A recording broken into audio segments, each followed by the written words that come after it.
Hello friends, स्वागत है आपका डीके एजुकेशन हेल्प में। तो आज मैं आपको पढ़ा रहा हूँ तीसरा चैप्टर। आइए शुरू करते हैं। तीसरा चैप्टर का नाम है जनसंख्या, वितरण, घनत्व एवं वृद्धि। हम लास्ट पॉइंट तक पहुंच गए हैं। जनसंख्या, वितरण, घनत्व एवं वृद्धि। इसमें हमने पॉइंट ले लिया जनसंख्या वृद्धि के कारण बताने हैं जनसंख्या वृद्धि क्यों हो रही है। तो पहला पॉइंट देख लीजिए, आप क्या लिख रखा है मैंने, मृत्यु दर में गिरावट। मृत्यु दर में गिरावट दर्ज की हुई है। खाद्य पदार्थों की निश्चित आपूर्ति हो रही है। भोजन जो है वो विकास हुआ है। भोजन में भी विकास हुआ है। सिंचाई के जो विकास हुआ है, सिंचाई में हमने विकास करा है खूब। औद्योगिक विकास, संसाधनों में हमने विकास करा है खूब। जो वैज्ञानिक तकनीक है, वैज्ञानिक तकनीक में भी हमने बहुत ज्यादा विकास करा है। शांति एवं सुख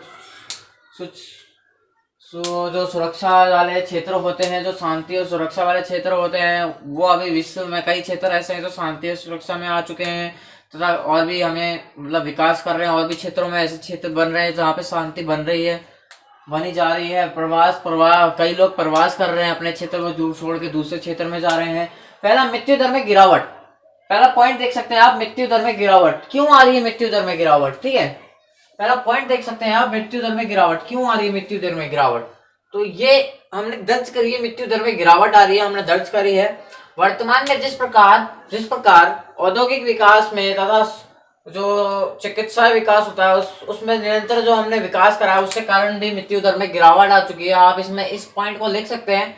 क्या आएगा क्वेश्चन, क्या आएगा, जनसंख्या वृद्धि के कारण बताइए, वृद्धि के कारण बताइए, यही क्वेश्चन आएगा। और इसी में आपको ये 6 पॉइंट लिख के आने कि जनसंख्या वृद्धि के कारण पहला है मृत्यु दर में गिरावट। जिस प्रकार आपको ये लिखना है इस पॉइंट में, जिस प्रकार वर्तमान में हमने चिकित्सा औद्योगिक विकास पे जिस प्रकार हमने विकास करा है आते समय में, उस समय हमारे जो मृत्यु दर है उसमें गिरावट दर्ज कर गई है। दूसरा जो है खाद्य पदार्थ की निश्चित आपूर्ति। खाद्य पदार्थों की निश्चित आपूर्ति जो हमने इस पॉइंट में क्या लिखना है, आपको इस पॉइंट में लिख के आना है। जो हमारे सिंचाई के जो विकास है, सिंचाई में हमने कई प्रकार के विकास करे हैं। कई क्षेत्रों में हमने जो कृषि है उसके जो क्षेत्र हैं, कृषि के क्षेत्र बनाए हैं हमने। कई जगह पे फसलें बोई है हमने, कई जगह को हमने कृषि के क्षेत्र बनाए हैं, कई जनों को रोजगार दिया है हमने, जिस कारण से जनसंख्या वृद्धि क्या है, बढ़ रही है। तीसरा है औद्योगिक विकास। जिस प्रकार हमारे विश्व में औद्योगिक विकास बढ़ते जा रहा है, उस प्रकार हमारी जो जनसंख्या है वो बढ़ती जा रही है, ठीक है। औद्योगिक विकास के कारण जो मनुष्य है, जो जनसंख्या है, उसको आसानी से रोजगार मिल रहा है, आसानी के कारण रोजगार मिल रहा है। वैज्ञानिक तकनीक, ठीक है, वैज्ञानिक जो प्रगति है उसमें विकास हुआ है। वैज्ञानिक जो प्रगति है उसके कारण जो मनुष्य है वो आलसी हो चुका है। वो आरामदायक जीवन जी रहा है। वो क्या कर रहा है, आरामदायक जीवन जी रहा है, जिसके कारण से जनसंख्या वृद्धि बढ़ रही है।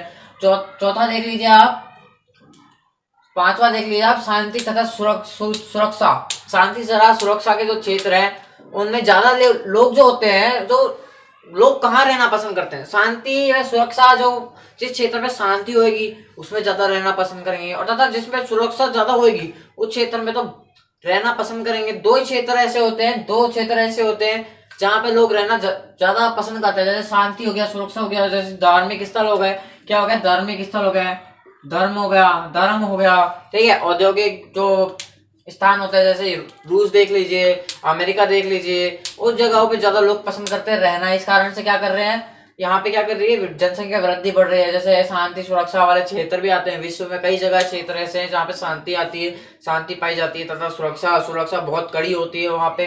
तो ऐसे क्षेत्रों में क्या करते हैं, जनसंख्या ज्यादा निवास करती है। तथा प्रवास में आप लिख सकते हैं ये चीज की, प्रवास के यूरोप, आप जानते हैं यूरोप के जो जनसंख्या है वो कहाँ जाती है, अफ्रीका जाती है, ऑस्ट्रेलिया जाती है, उत्तरी अमेरिका में जाती है। क्यों जाती है, क्योंकि यूरोप में उनको प्रयुक्त उनका वातावरण नहीं मिलता, संसाधन नहीं मिलते काम करने के लिए, तो उनको वातावरण नहीं मिलता। इसी कारण से तो वो दूसरे महाद्वीपों में जाता है, दूसरी क्षेत्र में जाते हैं, दूसरी जगह पे जाते हैं वो काम करने के लिए। तो इसी कारण से प्रवास के कारण भी कहीं कहीं पे जनसंख्या वृद्धि बढ़ रही है। और इसके बाद मैं आपको दूसरा पॉइंट बताऊंगा। पहले मैंने क्या बताया, मृत्यु दर में गिरावट पाई जा रही है। क्यों पाई जा रही है, क्योंकि हमने क्या है, चिकित्सा में विकास करा है। खाद्य पदार्थों की निश्चित आपूर्ति, मतलब खाना, भोज्य फसलें होती है जिसको हम खाते हैं वो, तथा कृषि के अन्य क्षेत्र होते हैं उसमें हमने विकास करा है। औद्योगिक विकास, जिसमें संसाधनों में हमने विकास करा है। इस कारण से भी क्या हो रही है, जनसंख्या वृद्धि हो रही है। वैज्ञानिक तकनीकी, जैसे अभी फोन बन रहे हैं, कई लोग क्या करते हैं, फोनों में घुसे रहते हैं, व्हाट्सएप चलाते रहते हैं। क्या है, वो अनुपयोग कर रहे हैं, उपयोग नहीं कर रहे, अच्छे से उपयोग नहीं कर रहे, उसी कारण से वो आलसी हो चुके हैं। उनको क्या चाहिए, औद्योगिक विकास जो होता है, वैज्ञानिक तकनीक होती है, उसके उसके ऊपर निर्भर हो चुका है मानव, उसके ऊपर निर्भर हो चुका है। इसी कारण से वो क्या कर रहा है, आरामदायक जीवन जी रहा है, शांति एवं सुरक्षा वाले जो और तथा धार्मिक जो स्थल होते हैं वहां पे ज्यादा लोग रहना पसंद करते हैं। जैसे देख लीजिए कहाँ पे, उत्तराखंड में देख लीजिए, उत्तराखंड में गंगोत्री है, यमुनोत्री है, आदि ऐसे क्षेत्र होते हैं जहाँ पे मनुष्य ज्यादा पसंद करते हैं रहना। प्रवास देख लीजिए आप जानते हैं, मैंने अभी क्या बोला था आपको, यूरोप के जो मनुष्य जो जनसंख्या होती है वो कहाँ जाती है, उत्तरी अमेरिका में सबसे ज्यादा आती है, फिर उसमें अफ्रीका में जाती है, ऑस्ट्रेलिया में जाती है, इन 3-4 महाद्वीपों में जाती है रहने के लिए। क्यों? क्योंकि उनको वहां पे पर्याप्त उनका जो वातावरण होता है वो नहीं मिल पाता, संसाधन नहीं मिल पाते काम करने के लिए, इसके लिए तो प्रवास करती है वहां से। अब हम इसमें 2 पॉइंट और ले लेते हैं, अलग से करवा लेते हैं, अलग से 2 पॉइंट और लेके चलते हैं अपन। जनसंख्या वृद्धि को नियंत्रित करने के उपाय, ठीक है, जनसंख्या जो वृद्धि हो रही है उसको नियंत्रित करने के जो उपाय होंगे वो भी बता देता हूं मैं आपको।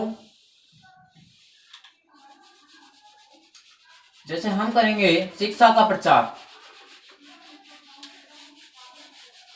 हम क्या करेंगे, शिक्षा का प्रचार, हम ज्यादा से ज्यादा जनसंख्या को बढ़ने से रोकने के लिए हम पहले तो शिक्षा का प्रचार करेंगे, जनसंख्या वृद्धि के जो नियम है उसका प्रचार करेंगे, शिक्षा का प्रचार करेंगे, हम शिक्षा का प्रचार करेंगे तथा दूसरी पॉइंट हम बना लेंगे कि जनसंख्या की वृद्धि के कारण जो जो अभी स्थिति आ रही है उसके बारे में हम सचेत करेंगे। हम तीसरा पॉइंट ये ले लीजिए कि हम लोगों को जागरूक करेंगे, जनसंख्या के ऊपर हम लोगों को जागरूक करेंगे, हम कई लोगों को जागरूक करेंगे तथा तकनीकी जो वैज्ञानिकों के द्वारा तकनीकी जो विकास में है उससे थोड़ा दूर होने के लिए जो हम प्रेरित करेंगे कि उससे भी थोड़ा दूर हो जाइए, क्योंकि उसके कारण मनुष्य आरामदायक जीवन जीना ज़्यादा पसंद करता है। वो जो तकनीक होती है उसके ऊपर निर्भर रहना ज़्यादा पसंद करता है, मनुष्य ज़्यादा पसंद करता है तकनीकों के ऊपर रहना, इसी कारण से भी विकास हो रहा है। कई ऐसे कारण होते हैं जो हम बोलना चाहेंगे, जैसे कि ले लीजिए, जैसे कि एक पॉइंट ले लीजिएगा, भौगोलिक या प्राकृतिक संसाधनों का अनुकूल उपयोग करके। जैसे अपन भौगोलिक जो औद्योगिक विकास होते हैं जो हो रहे हैं, संसाधनों का जो होता है, संसाधनों का विकास हो रहा है, हमारे पास खूब सारे संसाधन आ रहे हैं उपयोग करने के लिए, हम उनको ऐसे उपयोग करें कि हमारी जो आने वाली पीढ़ियां वो भी उसका उपयोग कर सके, ये भी एक पॉइंट हो सकता है। दूसरा पॉइंट ले लीजिए अपना, जनसंख्या शिक्षा को हमने अभी भी बताया, मैंने जनसंख्या का क्या करेंगे, हम प्रचार करेंगे, शिक्षा का प्रचार करेंगे, हम जनसंख्या वृद्धि का हम लेके एक पॉइंट लेके हम उसका प्रचार करेंगे, हम बताएंगे कि जनसंख्या वृद्धि क्या होती है, क्या होता है, इससे इसके बढ़ने से क्या हो सकता है, संसाधन हमारे संसाधनों को कैसे उपयोग करते हैं उसका हम जागरूक करेंगे उस पर, ठीक है। परिवार नियोजन को प्रभावित तरीके से लागू करवाया गया है। परिवार नियोजन को हम क्या करेंगे, प्रभावित तरीके से प्रयास करेंगे, हम कोई वो प्राकृतिक जो संसाधन होते हैं उसको ढंग से उपयोग करें, अच्छे से उपयोग करें, परिवार को एकजुट होने के लिए कहेंगे, कृषि में नवीनता तकनीकों को बढ़ावा देंगे। जो नवीनतम जो तकनीक होती है उनका हम कहाँ कृषि में हम उनपे ज्यादा के ज्यादा हम प्रयास करेंगे कि उसको बढ़ा सके। तो हमें इसके अलावा 2 और पॉइंट लेके चलता हूँ, जैसे भौतिक कारक, भौगोलिक वाले भौतिक कारक होते हैं वो, और दूसरा देखिए भौतिक कारक और आर्थिक कारक। 2 पॉइंट और ले लेता हूं मैं, भौतिक कारक और आर्थिक कारक,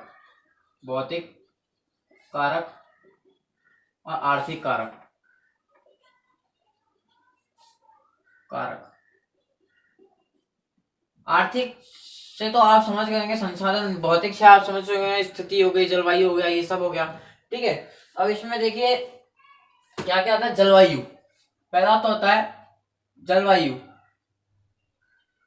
जलवायु हो गया, ठीक है। जल जो होता है उसका प्रयोग, जो हमारे पास जल प्रयुक्त मात्रा में पहुंच सके उसके लिए हम लेंगे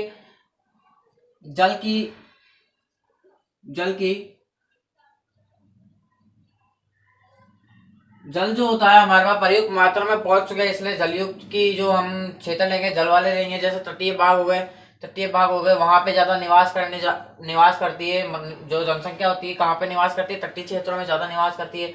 जल की उपलब्धता आसानी से प्राप्त हो चुके हैं, जैसे जल की उपलब्धता हो चुके, ठीक है, जल की उपलब्धता, जल जो होता है आसानी से उपलब्ध हो सके हमारे पास, वो वाले क्षेत्र लेंगे हम। जैसे देख लीजिए तीसरा, देख लीजिए आप मिट्टी, देख लीजिए मिट्टी, जलवायु जो जलोढ़ मृदा होती है वो होती है, जो काली मिट्टी होती है वो होती है, जैसे कपास के लिए जो खेती होती है वो काली मिट्टी की होती है, ठीक है। गुजरात महाराष्ट्र जैसे क्षेत्र हैं वहां पे क्या होती है, कपास की खेती होती है, किसकी, काली मिट्टी की। ज्वालामुखी होता है उसकी मिट्टी होती है काली मिट्टी। तो हम लेंगे मिट्टी लेंगे, ठीक है, मिट्टी। भौगोलिक क्षेत्र में, ठीक है, जलवायु हो गया, जल की उपलब्धता आसानी से पहुंच सके वो लेंगे। मिट्टी मतलब उद्योग हो गया, ठीक है, उद्योगों का आसानी से हम प्राप्त कर सके उद्योगों का, ठीक है। ये चीजें क्या आती है, भौतिक कारक में आती है। जैसे आर्थिक कारक में देख लीजिए आप, आर्थिक कारक में खनिज आ गया, शहरीकरण आ गया, शहरीकरण मतलब नगरीकरण। जिस प्रकार मनुष्य नगरों में जाता है उस प्रकार वहाँ पे संसाधन प्राप्त होते हैं, वहाँ पे संसाधनों की प्रयोग जो मात्रा होती है वो बढ़ती है, वहाँ का विकास होता है। इस कारण से नगर को एक नगरीकरण के रूप में बदला जाता है, ठीक है। औद्योगिक कारण जो होते हैं उसको हम बढ़ावा देंगे। सामाजिक व सांस्कृतिक कारक जो होते हैं वहाँ पे उसको हम बढ़ा देंगे। तो पहले मैंने क्या बोला, यहाँ पे आपको बोला खनिज, ठीक है, जहाँ पर खनिज उपलब्ध होंगे वहां पे हम सबसे ज्यादा जाएंगे। मतलब कृषि जहाँ पे होगी वहां पे उद्योगों का भी ज्यादा होगा, जहाँ पे कृषि होगी वहाँ पे पशुपालन भी होगा, मतलब गाय होगी तो दूध निकलेगा, डेयरी भी होगी, ठीक है। एक खनिज के नाम से सिर्फ देख लीजिए आप कि जो उद्योग है 1 2 3 4 ऊपर उठते जाते हैं खनिज, मतलब कृषि हो रही है, वहाँ पे पशुपालन हो रहा है दूसरा, ठीक है। गाय होगी तो दूध भी निकल रहा होगा, बकरी बैल का दूध भी निकालते हैं, दूध से क्या बनेगा, डेयरी बनेगी, डेयरियां बन रही है, ठीक है, डेयरियां बन रही है, दूध निकलता है तो वहां पे वो सप्लाई करने वाला बनेगा और डेयरी बनेगी तो लेने वाले बनेंगे तो चाय वाला बनेगा, ठीक है। ऐसे उद्योगों का विकास हो जाता है, एक उद्योग से 100 उद्योगों का विकास होता है, ठीक है, एक उद्योग से 100 उद्योगों का विकास होता है। शहरीकरण, जैसे नगरीकरण देख लीजिए आप, नगरीकरण, ठीक है, नगरीकरण देख लीजिए आप, ठीक है। नगरीकरण में ज्यादा लोग क्यों बसना पसंद करते हैं, क्योंकि वहां पे जो रोजगार होते हैं वो आसानी से मिल जाते हैं। चिकित्सा सेवाओं की जो विकास होता है वो निरंतर बढ़ता रहता है, चिकित्सा का जो विकास होता है वो होता रहता है। वहाँ पे नगरों में लगातार चिकित्सा विकास में जो विकास होता रहता है, चिकित्सा सेवाओं में जो विकास होता है वो निरंतर बढ़ता रहता है। उद्योगों का वो जो उद्योग होते हैं, उद्योग आसानी से मिल जाते हैं हमारे को वहाँ पे, मतलब रोजगार आसानी से मिल जाता है हमारे को, ठीक है, नगरीकरण में। तो उद्योगीकरण, ठीक है, उद्योगीकरण, इसमें उद्योगीकरण भी आ जाता है इसमें। चौथा आ जाएगा सामाजिक व सांस्कृतिक कारक, ठीक है, सामाजिक व सांस्कृतिक कारक, जैसे जहाँ पे धार्मिक स्थल होते हैं, जहाँ पे सामाजिक नीतियां होती है वहां पे लोग ज्यादा जाना पसंद करते हैं। आर्थिक व भौतिक कारक, ठीक है, आर्थिक व भौतिक कारक जो है वो मैंने बताया। भौतिक कारक में जलवायु, जल की उपलब्धता, मिट्टी आदि प्रवास जो आते हैं वो इसमें आ जाते हैं, ठीक है। क्योंकि जो मनुष्य है ना वो मैदानी क्षेत्रों में ज्यादा पसंद करता है रहना, मैदानी क्षेत्रों में ज्यादा पसंद करता है। जैसे स्थिति आ जाती है, ठीक है, स्थिति कैसी है, वहां पे पर्वतीय क्षेत्र होंगे तो कम जने रहना पसंद करेंगे। स्थिति मैदानी क्षेत्र होंगे तो मैदानी क्षेत्रों में ज्यादा लोग पसंद करेंगे रहना, मैदानी क्षेत्र आ जाएंगे इसमें, ठीक है। मिट्टी के बाद मैदानी क्षेत्र लिख दीजिएगा। मैदानी क्षेत्र में क्या होता है, जैसे कि लोग ज्यादा पसंद करते रहना, क्योंकि वहां पे जो प्लान की जो सेवाएं होती है जो गाड़ी वाहन आदि जो होता है, पानी भी अच्छे से पर्याप्त हो जाता है, पानी भी, खनिज संसाधन आदि सब कुछ पर्याप्त हो जाता है। लेकिन पर्वत पे आपने देखा होगा लोग रहते हैं, नहीं रहते, क्यों रहते हैं, क्योंकि वो उच्च आवाज होता है, मतलब ऊपर भी ज्यादा और नीचे भी ज्यादा है, वहां पे पर्याप्त मात्रा में पानी भी नहीं पहुंच पाता, सेवाएं नहीं पहुंच पाती, अधिक से अधिक सेवाएं होती वो भी नहीं पहुंच पाती, इसलिए वहां पे लोग बसना पसंद नहीं करते ज्यादातर, ठीक है। तो मैंने आज आपको 2 कारक मैं आपके साथ लेके चला, 2 कारण मैं आपके साथ लेके चला। पहला तो मैं लेके चला जनसंख्या वृद्धि के कारण लेके चला, और दूसरा में लेके गया जनसंख्या घनत्व को प्रभावित करने वाले कारक, जनसंख्या, घनत्व को प्रभावित करने वाले कारक। ये तो भौतिक कारक और आर्थिक कारक है, ये दोनों कारक जो घनत्व है उसको प्रभावित करते हैं। तो पहले तो मैं बता दूं, घनत्व और वितरण कहीं पे एक जैसे मिले हुए हैं, जुड़े हुए हैं। तो इसी कारण से जो घनत्व है, घनत्व को प्रभावित करने वाले जो कारण है ना, वही वितरण को प्रभावित करने वाले कारक है। जो घनत्व को प्रभावित करने वाले कारक है, वही वही वितरण को प्रभावित करने वाले कारक है। ठीक है, तो ये दोनों एक कहीं ना कहीं तो जुड़ रहे हैं, कहीं ना कहीं तो क्या कर रहे हैं, जुड़ रहे हैं, एक साथ हो रहे हैं, कहीं ना कहीं तो हो रहे हैं ये एक साथ। ठीक है, इसी कारण से इसको जो प्रभावित करेंगे वो इसको भी प्रभावित करेंगे, जो घनत्व को प्रभावित करेंगे वो वितरण को प्रभावित करेंगे, जो वितरण को प्रभावित करेंगे वो घनत्व को प्रभावित करेंगे। कहने का भाव एक ही है। जैसे भौतिक कारक है जलवायु, ठीक है, जलवायु जहाँ जहाँ पे ज्यादा होगी वहाँ पे सघनता होगी, सघनता होगी तो वितरण का लगेगा, वितरण का लगेगा, सघनता होगी तो वहाँ पे फैलाव भी अच्छे से होगा, फैलाव होगा तो प्रति वर्ग किलोमीटर में जो जनसंख्या है वो भी अच्छी पाई जाएगी, वो अच्छी पाई जाएगी तो घनत्व का भी विकास हो गया। देखो हो गया ना। तो यही कारण होते हैं, दोनों को आप देख लीजिएगा। भौतिक कारण मैंने कौन कौन से बताया, जलवायु बताया, जल की उपलब्धता बताई, मिट्टी बताई, जैसे स्थिति बताई, स्थिति मैंने लिखा नहीं है, स्थिति भी लिख लीजिए। आर्थिक कारक बताया, आर्थिक कारक में खनिज बताया, खनिज जहाँ पे होगा वहाँ पे निरंतर विकास होता रहेगा। कहाँ का, उद्योगों का। जैसे आप खनिज कृषि कर रहे हैं, वहाँ पे पशुपालन भी होगा। ठीक है, मिश्रित कृषि भी होगी वहाँ पे, कहीं कहीं मिश्रित कृषि होती है। मिश्रित कृषि मतलब कृषि प्लस पशुपालन, उसको कहते हैं मिश्रित कृषि। कृषि ठीक है, जहां पर मिश्रित कृषि होती है उसको हम क्या कहते हैं, पशुपालन प्लस कृषि, दोनों चीजें हो रही है। और वहां पे जो खनिज कृषि भी हो रही है, फसलें भी उगाई जा रही है, वहां पे पशुपालन हो रहा है, तो वहां पे गाय बैल बकरी सब होंगे, तो वहां पे दूध निकलेगा, गोबर निकलेगा, सब निकलेगा। क्या होता है, उनसे उनसे क्या होता है, विकास होते रहता है। मतलब दूध होगा तो सप्लाई करने वाला होगा, तो वहां पे डेयरी भी बनी होगी, डेयरी बनी होगी तो वहां से दूध लेने वाले भी बनेंगे, दूध लेने वाले बनेंगे तो चाय वाले बनेंगे, चाय वाले बनेंगे तो चाय पीने वाले बनेंगे, चाय पीने वाले बनेंगे तो पैसे आएंगे। ठीक है, यही कारण होता है, एक से दो, दो से तीन, तीन से चार, क्या होता है, निरंतर वृद्धि होती जाती है। जहां से डेयरी होगी तो वहां पे बैकरियां भी होगी, बैकरियां होगी तभी तो वहां पे क्या बनेगा, क्या मिलेगा, मिठाइयाँ बनेगी वहां पे मिठाई बनेगी, घेवर बनेगा, आदि सामान जो होते हैं वो दूध से, कई सामान ऐसे होते हैं जो दूध से बनते हैं। ठीक है, दूध से बनते हैं। ठीक है, ऐसे खनिज खनिज का क्या होता है, निर्माण होता है। जहां पे खनिज होती है वहां पे सघनता ज्यादा पाई जाती है। नगरीकरण में ज्यादा पसंद करते रहना, क्यों, वहां पे जो औद्योगिक विकास है वो निरंतर चलता रहता है। जैसे कि लीजिए आप